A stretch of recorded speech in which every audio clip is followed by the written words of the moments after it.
आदाब नाजरीन, हमारे मसाइल में आपका खैर मकदम है। मैं हूं तहसीन मुनव्वर। सुरूर इश्क के सदक़े मुझे खबर ही नहीं कि मेरे हिस्से में क्या कम है क्या ज़्यादा है। हमारे मसाइल में आज हम हिंदुस्तानी मुसलमानों के हवाले से बात करेंगे और हम बात करेंगे सियासत की, हिंदुस्तानी सियासत की। हम ये देखना चाहेंगे कि हिंदुस्तानी सियासत में आज़ादी के बाद से आज तक मुसलमानों का रोल कितना अहम रहा है और क्या मुसलमानों की क़यादत उस तरीक़े से उनको मिली है कि मुसलमानों की तरक्की जो है वो हमाजहत हो सके। सवाल इस बात का भी है कि सच्चर कमेटी की रिपोर्ट बताती है कि आज़ादी के इतने बरस बीत जाने के बाद भी मुसलमान जहां थे उससे नीचे ही गए हैं। कई बातें हैं, हमें गौर करना है कि हिंदुस्तानी सियासत में मुसलमानों की क़यादत कहां पर है और मुसलमानों की अहमियत है या नहीं है, या सिर्फ वो वोट बैंक के तरीके से इस्तेमाल किए जाते हैं। हमको हमारी नींद भी वापस नहीं मिली, लोगों को उनके ख्वाब जगा कर दिए गए। आइए मैं तारुफ करा दूं, हमारे दरमियान चार अहम शख्सियात मौजूद हैं जिनके साथ हम हमारे मसाइल में इसी पर गौर करेंगे। हमारे दरमियान मौजूद हैं तहसीन पूनावाला साहब, नौजवान हैं और कांग्रेस हामी हैं, एक तरीके से कांग्रेस की सोच की हिमायत करते हैं। दूसरी जानिब हमारे साथ मौजूद हैं जनाब शहजाद पूनावाला साहब, जो कि सियासी तज्जिया निगार हैं, वकील हैं और सियासत पर इनकी आवाज़ बहुत मजबूती से सुनी जाती है, चाहे जिस तरफ की भी हो। हमारे दरमियान मौजूद हैं समाजी तज्जिया निगार हैं, तारीख़दां हैं, मुअर्रिख़ हैं और कौम की नब्ज़ पर हाथ भी रखते हैं ख्वाजा इफ्तिखार अहमद साहब, हम उनका भी खैर मकदम करते हैं। हमारी जो नई नस्ल है जो तालीम से आरास्ता हो रही है, उसकी नुमाइंदगी करने के लिए अलीगढ़ मुस्लिम यूनिवर्सिटी स्टूडेंट यूनियन के सदर मशकूर अहमद उस्मानी साहब अलीगढ़ से तशरीफ़ लाए हैं, हम उनका खैर मकदम करते हैं। तहसीन साहब, मंजिल तो खुश नसीबों में तकसीम हो चुकी, कुछ खुश ख्याल लोग अभी तक सफ़र में हैं। ऐसा क्या है कि हम आज ये गौर कर रहे हैं कि हिंदुस्तान में सियासत में ख़ास तौर से मुसलमान किस दर्जे पर फाइज है, कहाँ पर खड़ा है? एक तो ये मिथ हटा देना चाहिए कि मुस्लिम वोट बैंक नाम की कोई चीज़ है। कोई मुस्लिम वोट बैंक नहीं है। अगर होती तो उत्तर प्रदेश में ये हालत नहीं होती, पहली चीज़। दूसरी चीज़, क्योंकि मुसलमान, और क्योंकि आपका प्रोग्राम खास करके मुसलमान और सियासत, मुसलमानी सियासत के बारे में, वे एक चीज़ मैंने देख ली है कि वे पोलराइज आसानी से हो जाते हैं।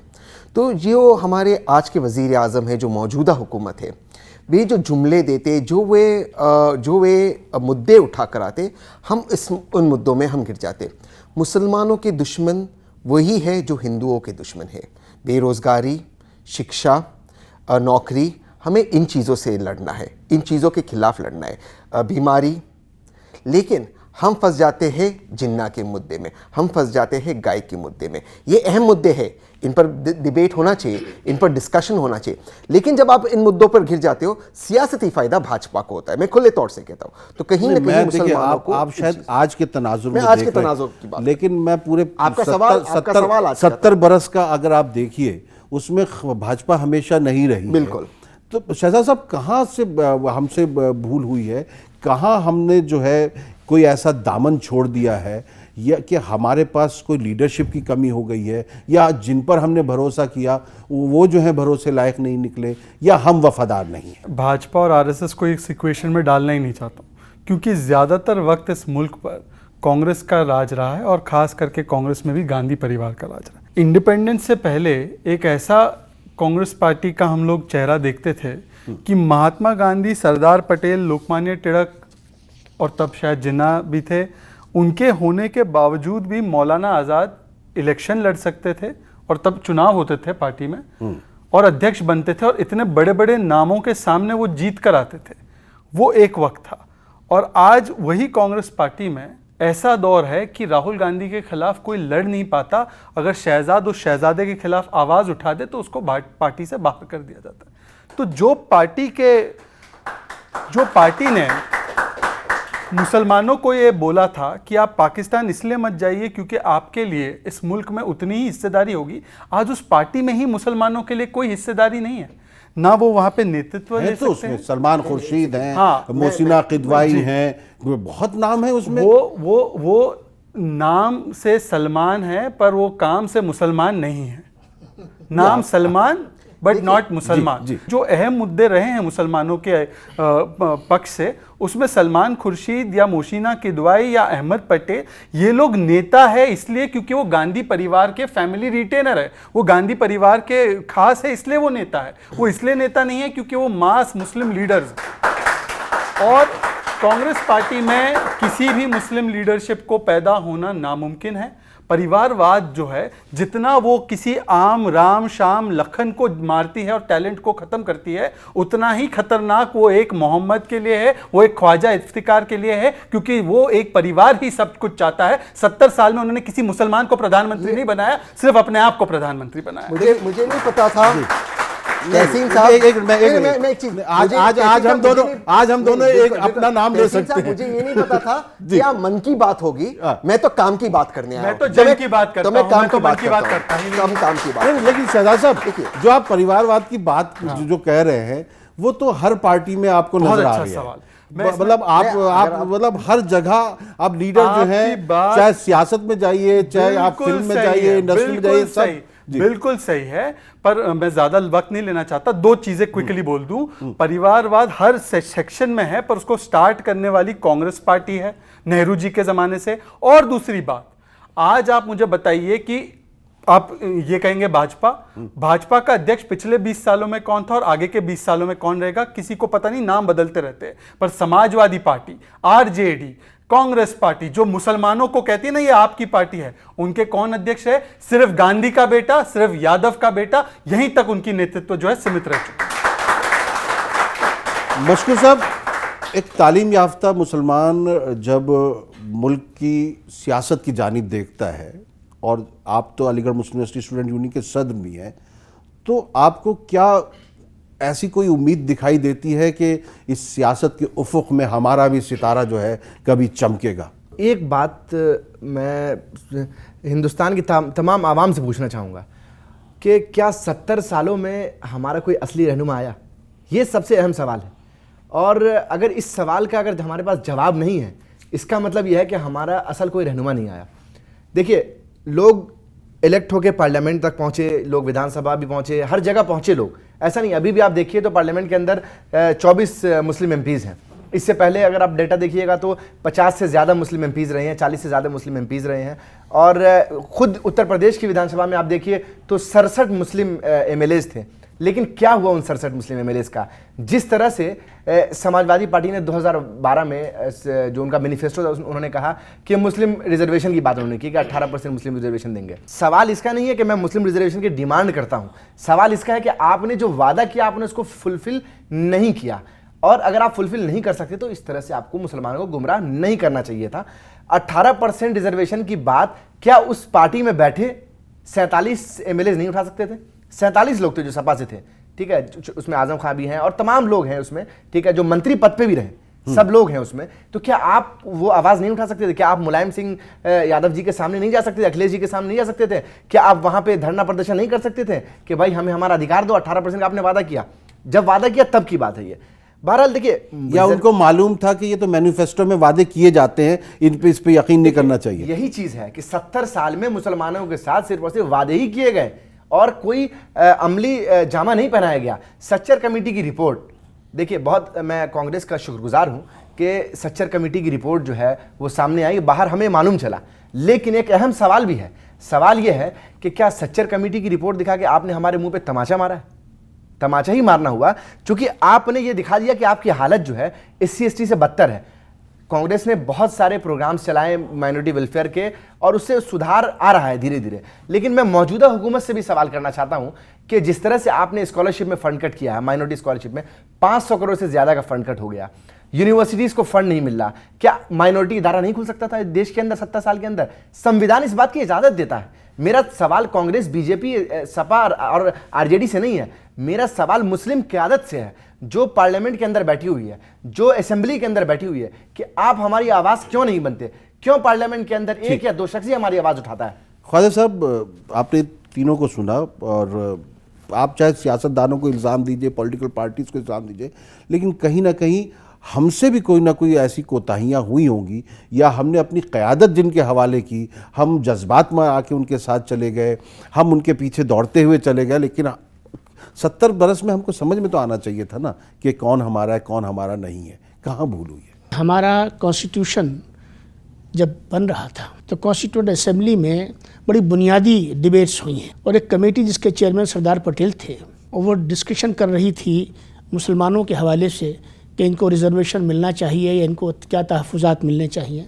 उसके अंदर मौलाना अबुल कलाम आज़ाद थे, उसमें बेगम एतज़ाज़ रसूल थी, उसमें तो जमाल हुसैन साहब थे। ये बड़ी अजीम शख्सियतें थीं उस वक्त की, और बड़ी ऐसी शख्सियतें थीं जिनका अपना एक वज़न था, और ख़ास तौर से मौलाना आज़ाद का। तक़सीम हिंद हो चुकी, और एक मुल्क जो है वो दो हिस्सों में तक़सीम हो चुका, और बदकिस्मती से मज़हब के नाम पर वो तक़सीम हुई।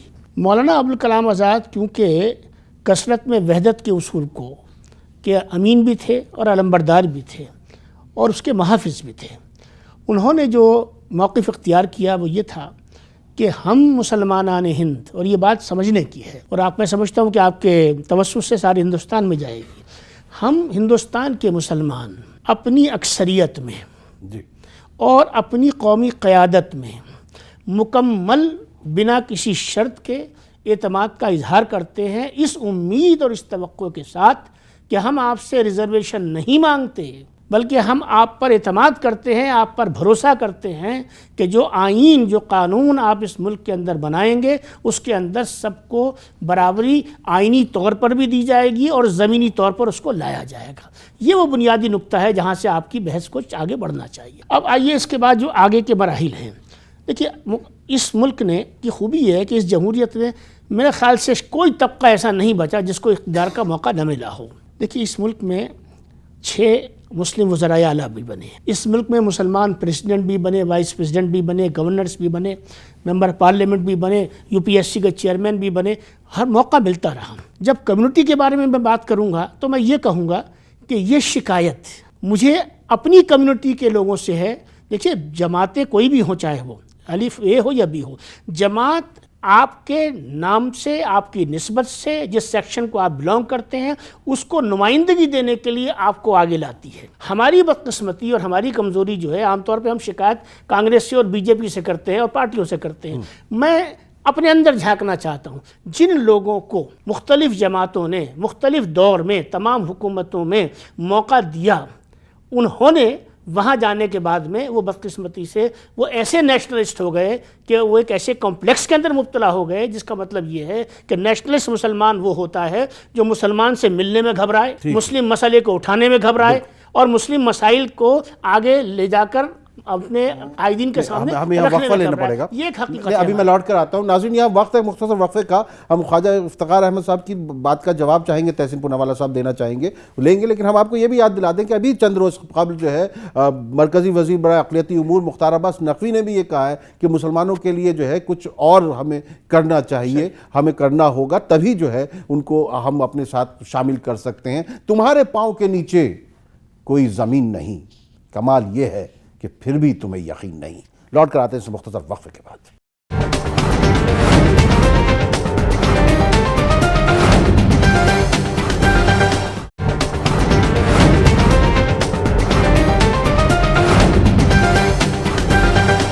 हमारे मसाइल में आपका एक बार फिर खैर मकदम है। आज हम बात कर रहे हैं हिंदुस्तानी सियासत और मुसलमानों के हवाले से, और हमारे दरमियान 4 अहम शख्सियात भी मौजूद हैं।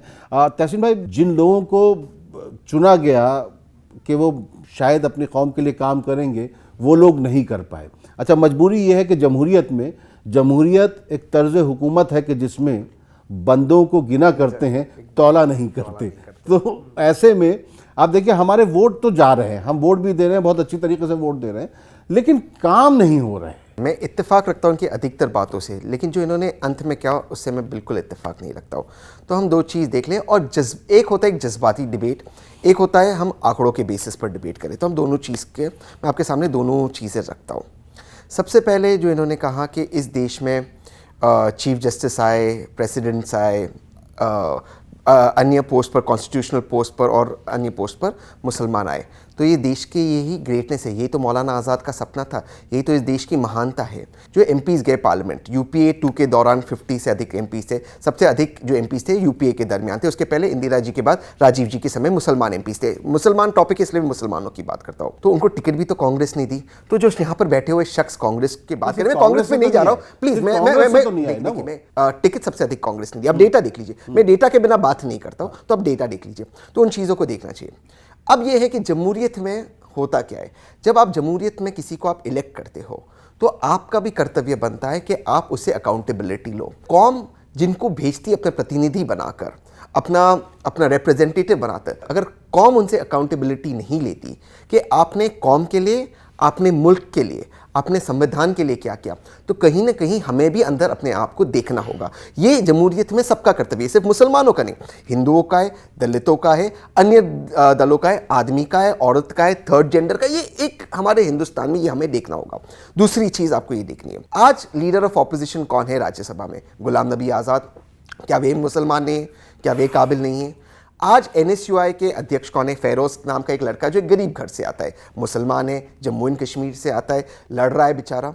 आज तहसीन पुनावाला जो गांव रक्षकों के खिलाफ लड़ रहा है, कोई भी व्यक्ति नहीं आया, जितने भी इस कौम के बड़े लोग हैं कोई नहीं आया। सारे लोगों ने मेरी टांग खींची, सारों ने कहा आप क्यों जा रहे हो सुप्रीम कोर्ट, कुछ नहीं होना है। मदद किसने की मेरी? गुलाम नबी ने राज्यसभा में बात उठाई, सलमान खुर्शीद ने देखा, कपिल सिब्बल ने देखा, KTS तुलसी नाम एक कांग्रेस के MP ने राज्यसभा में बात उठाई, शशि थरूर ने उस बात को लोकसभा में उठाई, उस बिल को पेश किया।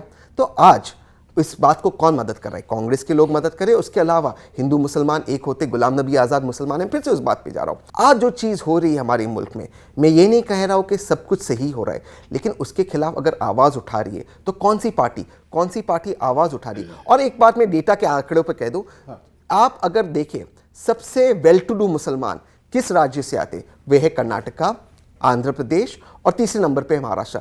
इन तीनों राज्यों में सबसे ज़्यादा हुकूमत कांग्रेस की ही हुई है। खालिद साहब, जब UPA 1 भी रही, UPA 2 भी रही, 10 साल का अरसा बहुत होता है। सच्चर कमेटी की सिफारिशात को सभी को लागू कर सकते थे, लेकिन ये लटकाते गए जो अहम है उनको छोड़ के। तो इनके पास उस दौरान में क्या इतना मौका नहीं था कि बहुत कुछ किया जा सकता था? देखिए, क्योंकि सवाल 40 साल पीछे जा ही नहीं रहा। नहीं, मैं क्योंकि अब आपने कांग्रेस सेंट्रिक बात की है तो मैं उसका जवाब आपको देता हूँ। देखिए, अलीगढ़ मुस्लिम यूनिवर्सिटी का माइनॉरिटी करेक्टर 10 साल रहे UPA के पास, और 10 साल बिल्कुल जब आखिर आ गया तो उसको लटका कर छोड़ गई, किरदार नहीं मिला।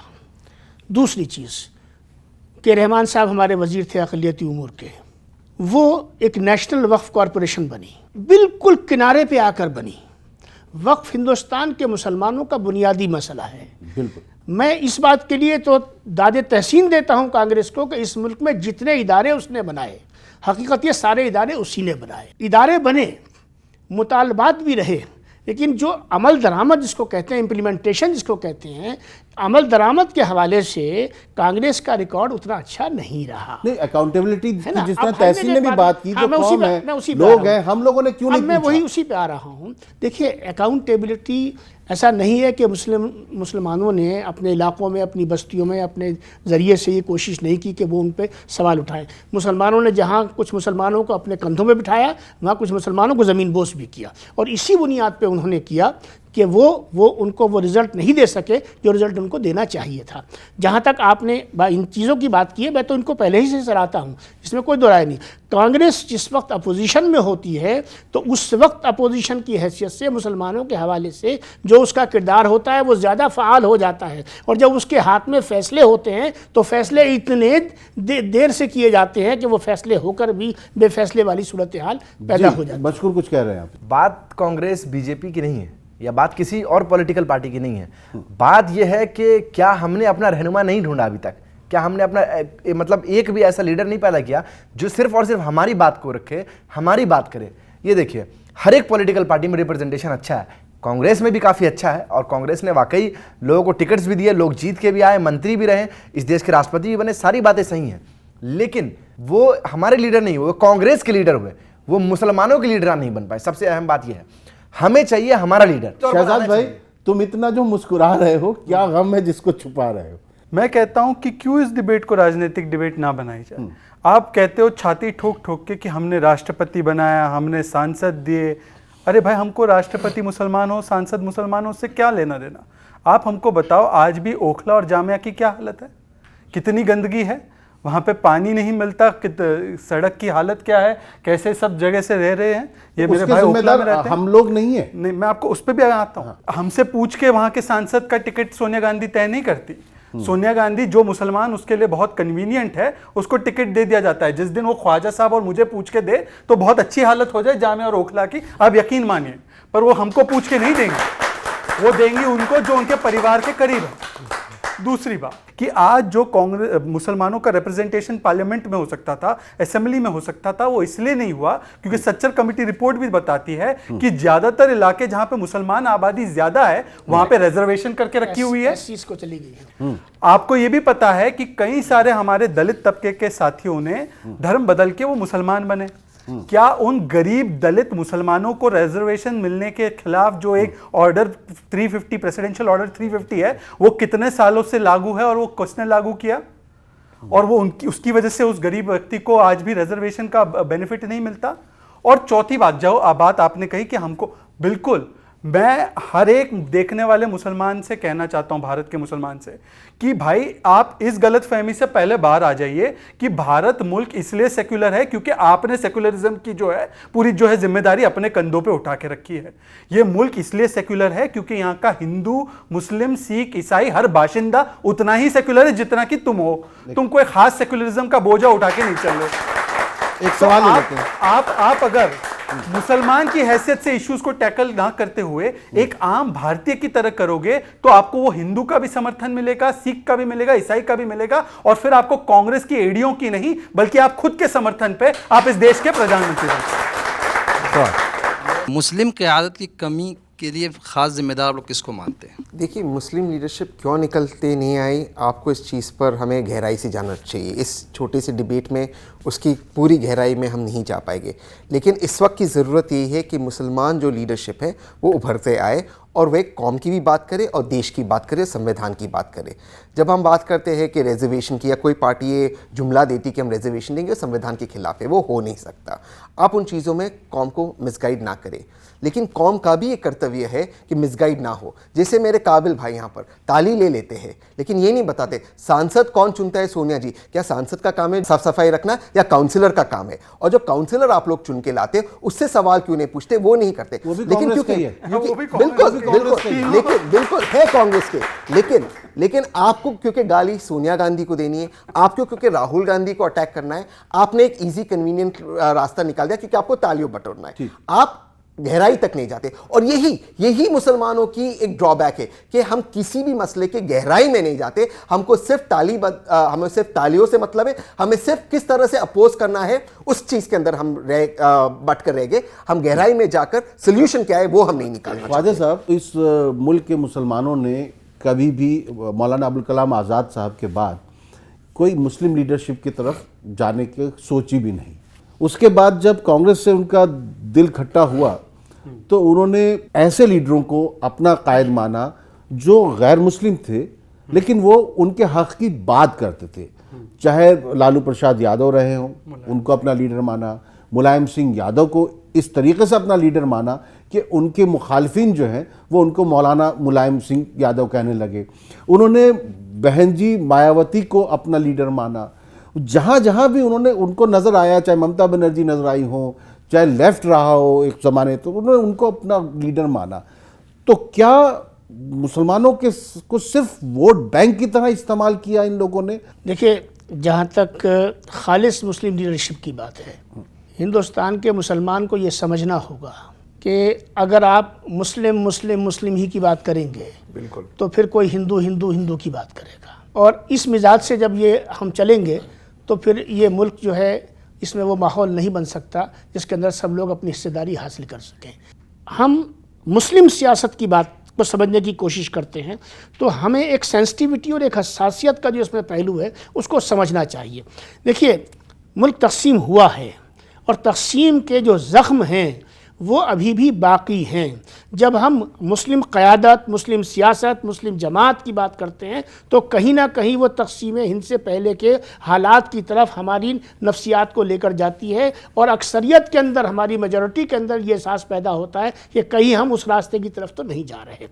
होना ये चाहिए मुस्लिम लीडरशिप नहीं, मुसलमानों में लीडरशिप चाहिए हमें। और उस लीडरशिप का मतलब ये है कि वो एक ऐसी लीडरशिप हो जिसकी एक्सेप्टेबिलिटी अक्रॉस द बोर्ड हो। आज का जो तनाजुर है जिसके अंदर आप ये देखिए कि अब वो जमात, वो नज़रिया आज इख्तिदार में है और 10 करोड़ उसके मेंबर हैं, आप उसको पसंद करें या आप उसको नापसंद करें, वो एक हकीकत बन चुका है। ये मुतबादिल नज़रिया है, ये नज़रिया वो नज़रिया नहीं है जो आज़ादी से पहले का नज़रिया था, ये उसका काउंटर नज़रिया है। ये एक चैलेंज बनकर खड़ा हो चुका है और अब दो नज़रियात के दरमियान में कभी इधर इख्तिदार जाएगा, कभी इख्तिदार उधर जाएगा। बस आखिरी बात कह लूँ कि अगर मुसलमान इसमें मुस्लिम करके कोई सियासत करने की कोशिश करेगा तो मैं पूरी जिम्मेदारी से ये बात कह रहा हूँ और पूरे होश व हवास में ये बात कह रहा हूँ कि ये नादानी होगी और इसके नताइज हमारे लिए अच्छे नहीं होंगे, ना मुल्क के लिए अच्छे होंगे। हम आप लोगों से जवाब लेंगे। नाज़रीन, यह वक्त है एक मुख्तसर वक्फे का।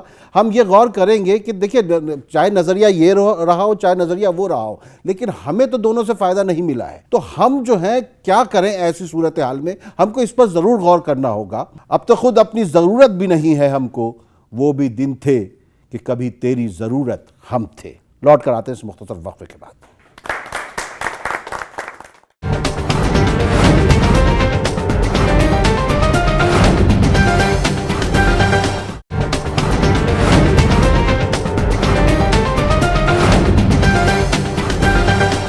हमारे मसाइल में आपका एक बार फिर खैर मकदम है। आज हम बात कर रहे हैं हिंदुस्तानी सियासत के हवाले से और मुसलमानों की अहमियत को लेकर हम बात कर रहे हैं। अब मुझे तैरना सिखाओगे?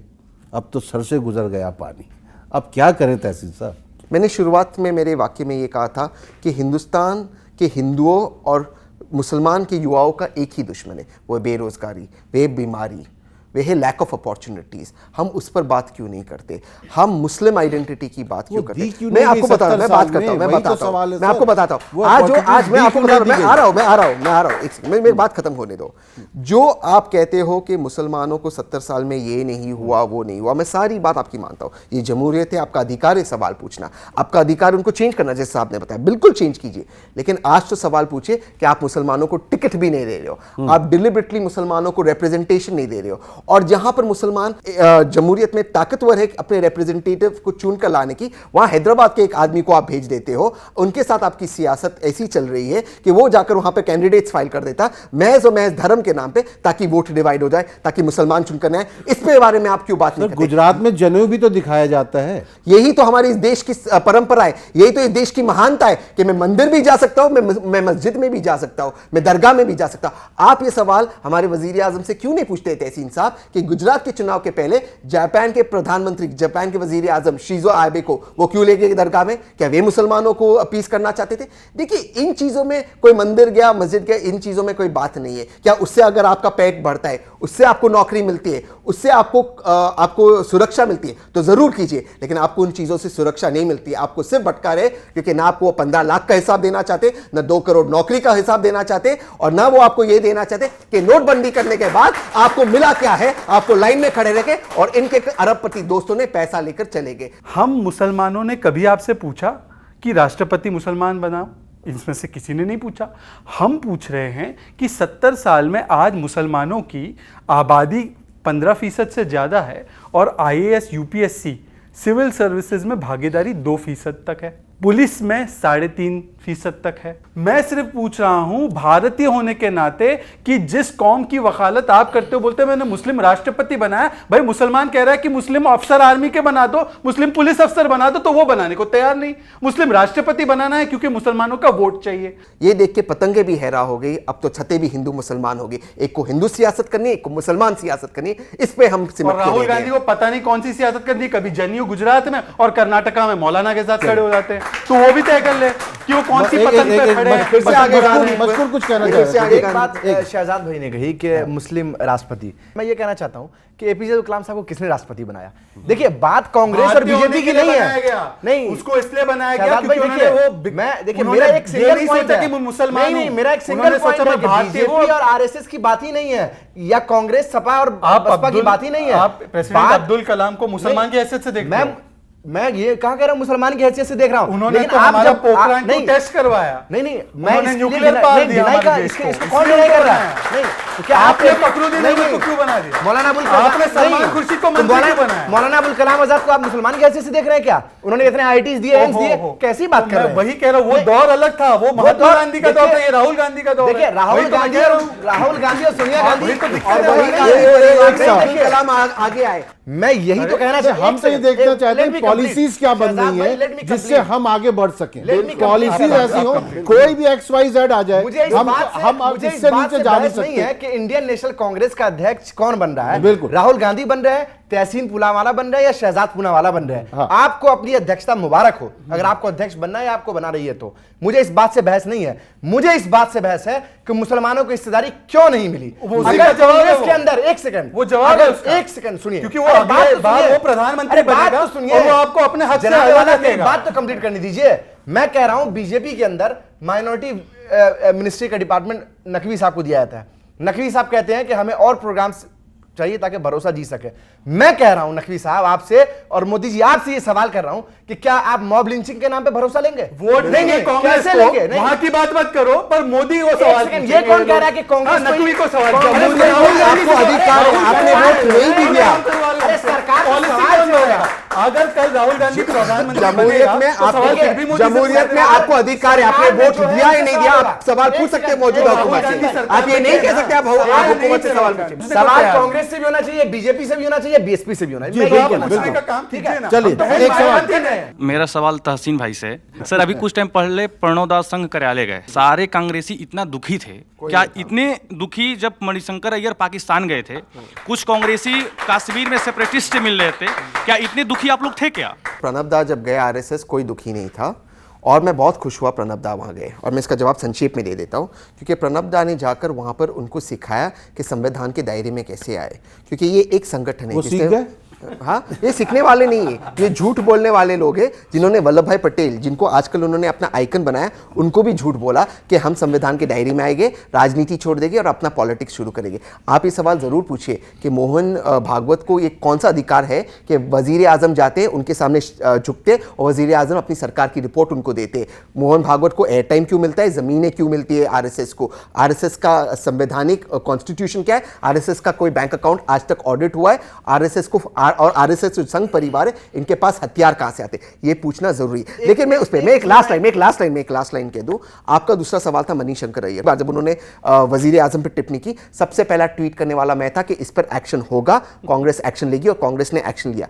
मैं खुद पुलिस कंप्लेंट मणिशंकर अय्यर के खिलाफ किया हूं, लेकिन भाजपा की सरकारें दिल्ली में क्यों उसको एफआईआर में तब्दील नहीं करती, क्यों उसको बंद नहीं करती, क्यों उसका पासपोर्ट सीज नहीं करती? क्योंकि भाजपा चाहती है कि वो वहां जाए, पोलराइज करे, जैसे वो हैदराबाद वाले को लाकर पोलराइज करना चाहती है, वो चाहते मणिशंकर अय्यर। आप ये सवाल ना पूछे मेरे 15 लाख कहां गए, मेरी नौकरी कहां गई, सवाल वो है। निकाल देती। सस्पेंडेड है वो। बार बार हम लोग ये बात करते हैं कि आरएसएस ने ये किया, आरएसएस ने वो किया। मेरा एक छोटा सा सवाल है कि आरएसएस को बढ़ावा किसने दिया? इस पे भी एक बहस होनी चाहिए, जरूर होनी चाहिए। देखिए नहीं, एक सेकंड, देखिए राजीव गांधी जी सरकार में थे, उसके बाद भी कांग्रेस की सरकार रही। देखिए बढ़ावा भी कांग्रेस ने कहीं ना कहीं दिया है, सपोर्ट किया है, इस बात को डिनाई नहीं कर सकता। 100%। अब इस बात पे जब कांग्रेस पिछले 10 साल से लगातार सरकार में थी, तब उसने क्या किया आरएसएस को कम करने के लिए, या उनकी जो ऐसी एक्टिविटीज थी उसको खत्म करने के लिए? मैं ये मानता हूं कि जो आरएसएस के जो लोग हैं, ठीक है, वो कांग्रेस में भी बैठे हुए हैं, इस बात को भी समझने की जरूरत है। 100%। ठीक है, और जिसकी वजह से कहीं ना कहीं आप देखिएगा कि लीडरशिप निकल के नहीं आ रही है, और ये बहुत बड़ी वजह है। इनफैक्ट अभी न्यूज में भी 1-2 दिन पहले आया था, there are good RSS people in Congress, Salman Khurshid ने खुद कहा था। देखिए इस मुल्क के अंदर 2 बड़ी सियासी जमातें हैं। सबसे बड़ी जमात भारतीय जनता पार्टी है आज के तनाजुर में, और तारीखी तनाजुर में सबसे बड़ी जमात इंडियन नेशनल कांग्रेस है। मैं आपके चैनल के तवज्जुह से और इस मौजू के तवज्जुह से दो बातें दोनों से कहना चाहता हूँ। इंडियन नेशनल कांग्रेस ये याद रखे तहसीन साहब कि जब जब आप अपनी असल नज़रियात से हटेंगे और आप बीजेपी बनने की कोशिश करेंगे तो आज आप 44 पर हैं, और अगर आप इस रास्ते पर चले तो आप कहीं वहाँ ना पहुँच जाएं जहाँ से बीजेपी ने अपना सफ़र शुरू किया था 2 पर। मैं खुल के कहना चाहता हूँ, भारतीय जनता पार्टी से मैं ये कहना चाहता हूँ कि देखिए आपको मौका मिला है। हम जब कांग्रेस का तज्जिया करते हैं तो हम 70 सालों का तज्जिया करते हैं, और हमने बहुत लंबा वक्त उनको दिया है, और उस लंबे वक्त का की जो देन है वो सच्चर कमेटी है।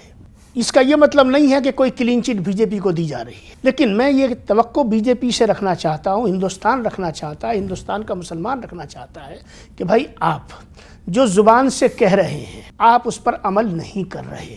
आप जब ये कहते हैं कि हम आदमी को मुसलमान की हैसियत से नहीं देखते, हिंदू की हैसियत से नहीं देखते, हम इंसान के तौर पर देखते हैं, अभी इस एहसास को बीजेपी हिंदुस्तान के मुसलमान के अंदर नहीं पैदा कर पाई है। ये उसका चैलेंज भी है और ये उसकी अपॉर्चुनिटी भी है। चलिए, बहुत अच्छी बात चल रही है। अब यहाँ पे एक वक्त मुख्तसर वक्फे का, हम लौट कर आएंगे और बस क्लोजिंग पर जाएंगे, 1-2 सवाल लेंगे और हमको ये डिबेट क्लोज करनी पड़ेगी। हम देखना चाहेंगे कि जो बहस हमने शुरू की थी वो क्या वाकई सिर्फ बहस रह गई है या हमने कुछ गौर व फिक्र भी किया है। इतना तो करम उनका कोई कम तो नहीं है, इतना भी करम उनका कोई कम तो नहीं है, गम दे के वो पूछे हैं कोई गम तो नहीं है। लौट कर आते हैं थोड़ा सा।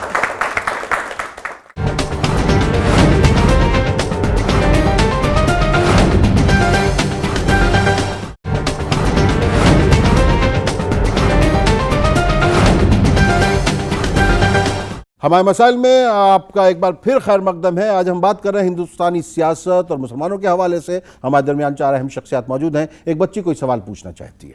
अभी एक न्यूज़ आई थी कि एयरटेल कंपनी में एक मुसलमान लड़के ने कन्वर्सेशन की अपने नाम से, और उस नाम से सुनने के बाद वो जो कस्टमर थी, वो कस्टमर ने उसको मांग की कि हटाने के लिए ये बंदे को कि मुझे कोई और हिंदू कन्वर्सेशन रिजर्व चाहिए। एयरटेल वालों ने उसे डिफेंड नहीं किया, जो हिंदू एम्प्लॉय था उसको फिर लागू किया। एज अ मुस्लिम आप क्या कहना चाहते हैं? आपने जो बात उठाई तो पहले उस कंपनी ने एक तरीके से उसको गिव इन कर दिया और उन्होंने एक दूसरे एम्प्लॉय को उससे काम करवाने की कोशिश की। फिर जब बहुत हंगामा बरपा तब जाके उन्होंने इसके लिए डिफेंड किया और कहा कि ये गलत बात कही उस कस्टमर ने। पर इस पूरे वाक्य में आप एक चीज़ नोटिस कीजिए, किसी भी अहम मुसलमान ने उसकी बात नहीं उठाई कि एयरटेल कंपनी ने गलत किया।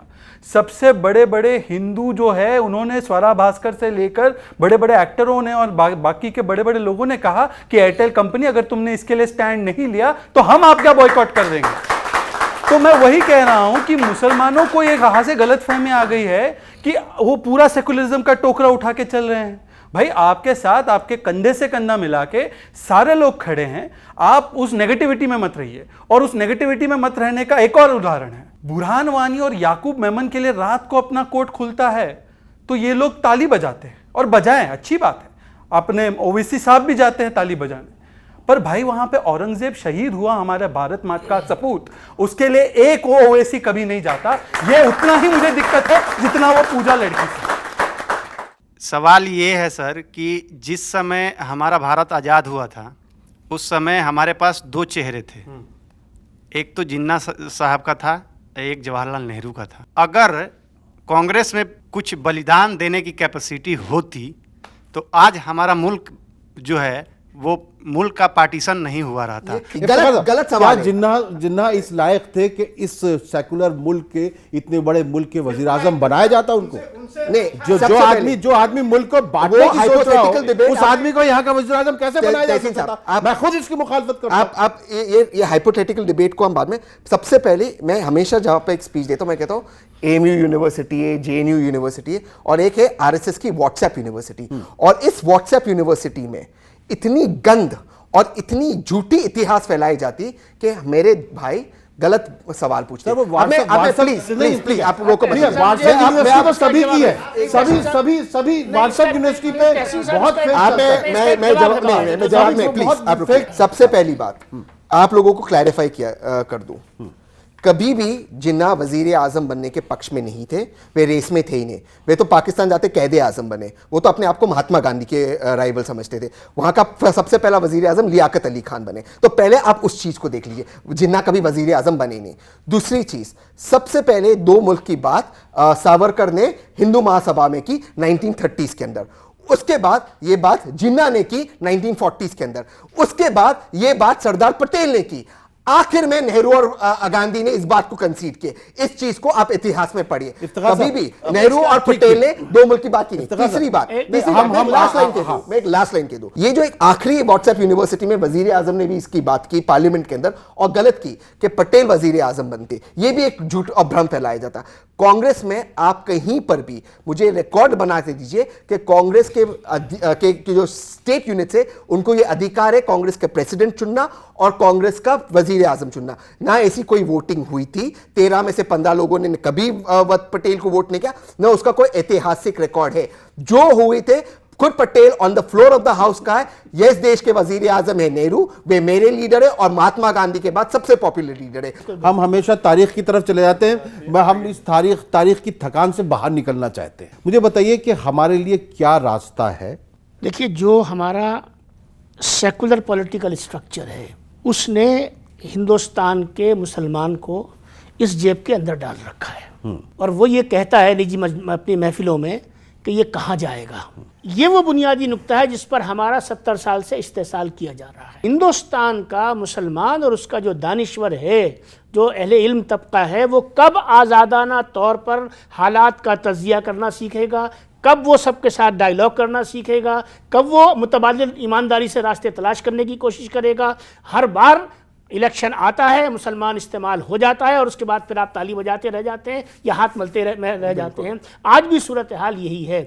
खुदा ने आज तक उस कौम की हालत नहीं बदली, ना हो जिसको ख्याल खुद अपनी हालत के बदलने का। तो हमारी बुनियादी जो वजह है, ना हिंदुस्तान के मुसलमान की ही जिम्मेदार कांग्रेस है बुनियादी तौर पर, ना हिंदुस्तान के मुसलमानों की पस्ती की जिम्मेदार बीजेपी है। इनके अपने किरदार हैं, इससे इनकार नहीं है, लेकिन बुनियादी वजह हिंदुस्तान का मुसलमान खुद है। और मुझे अपनी कौम से ये शिकायत है कि हम जब बैठते हैं तो हम मुस्लिम मसाइल की बात करते हैं। बदकिस्मती से हमारे माशरे ने इन 70 सालों में कौमी मसाइल पर न कभी डिबेट की, ना डिस्कोर्स किया, ना भी उसके सेमिनार किए, ना उसके वर्कशॉप किए। हमें मेन स्ट्रीम में आने की जरूरत है। मुसलमानों को भेड़ बकरी की तरह एक मोदी आया, आरएसएस आया भूत दिखा के सेकुलरिज्म के नाम पे आप अपनी कुर्बानी दे दो। वैसे बकरे का गला काटा जाता है, वैसे मुसलमानों का गला काटा जाता है और उसकी जो है मुसलमान सेकुलरिज्म की कीमत पिछले 70 साल से चुका रहा है। तो ये होते आ रहा है, हम लोगों को लूटा जा रहा है, हम लोगों को एजुकेशन नहीं मिला, हम लोगों को IAS IPS UPSC में हिस्सेदारी नहीं मिली, हम लोगों को नेतृत्व में हिस्सा नहीं मिला। हमको सिर्फ ये कहा गया कि RSS आ रही है, आप भागो, हम बचाते हैं। तहसीन साहब, आखिरी बात। अंत में ये कहूँगा, जो आजकल नए नए जो चमक रहे, उनको चाहते शौहरत इज़्ज़त उल्फत सब कुछ इस दुनिया में रहता नहीं। चाहते शौहरत इज़्ज़त उल्फत सब कुछ इस दुनिया में रहता नहीं। आज कांग्रेस है जहाँ कल भाजपा थी, आज कांग्रेस है जहाँ कल भाजपा थी। ये भी एक दौर है, वो भी एक दौर था। वक्त बदलता है, वक्त के साथ बदलना सीखो। मशकूर अहमद उस्मानी साहब, अलीगढ़ मुस्लिम यूनिवर्सिटी स्टूडेंट यूनियन के सदर हैं आप। अब 2019 की सियासत को आप किस नज़रिए से देख रहे हैं और कैसे जो है हम हिंदुस्तानी सियासत में अपना एक मजबूत कदम जमा सकते हैं, अपना मकाम पैदा कर सकते हैं? आप किस नज़रिए से सोच रहे हैं? हम लोगों का तो वक्त ख़त्म हो रहा है। जो आरएसएस का एक मोटिव था कि हिंदुस्तान के अंदर मुसलमानों को सियासत से साइडलाइन करना, इसमें ये कामयाब हो गए। इस बात को आपको तस्लीम करना पड़ेगा। कामयाब इस तरह से हुए कि पहले की सियासत ऐसे होती थी कि जिधर मुस्लिम वोट्स जाते थे, क़यादत उन्हीं के हाथ में जाती थी। और अब क्या है कि मेजॉरिटी को अपने साथ करो, ठीक है, और उसके बाद जो है तो वो गलती पावर में आओ। गलती उसमें हमारी है, अपनी, हमारे कौम की गलती है और सबसे ज़्यादा गलती हमारे कौम के लीडरान की है। ये इसी वजह से कि उनको वक्त ब वक्त कुछ ना कुछ दे दिया जाता है पॉलिटिकल पार्टी की तरफ से और वो खामोश हो जाते हैं। जैसे ही कोई बात वो उठाना चाहते हैं, उनके मुंह में एक लड्डू डाल दिया जाता है, फिर उठाना चाहते हैं दूसरा लड्डू डाल दिया जाता है। जब इन लड्डुओं से काम नहीं चलता तो पार्टी से बर्खास्त भी कर दिए जाते हैं। जिन्होंने आज तक मिल्लत के नाम पे, कौम के नाम पे जिन्होंने वोट लिया है, उनको उनका आईना दिखाना ज़रूरी है कि तुम हमारी बात नहीं करते हो और तुम हमारी बात कर भी नहीं सकते।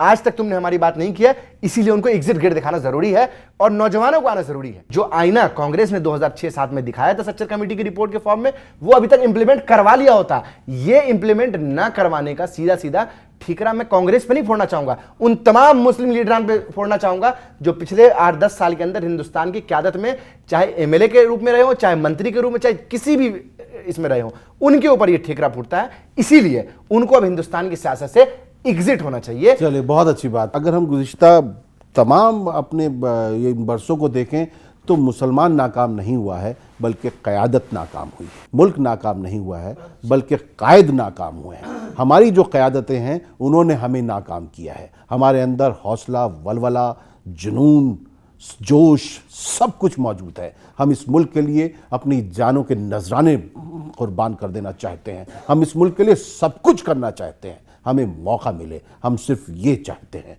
तूफानों से आंख मिलाओ, सैलाबों पर वार करो, मल्लाहों का चक्कर छोड़ो, तैर के दरिया पार करो। बहुत बहुत शुक्रिया।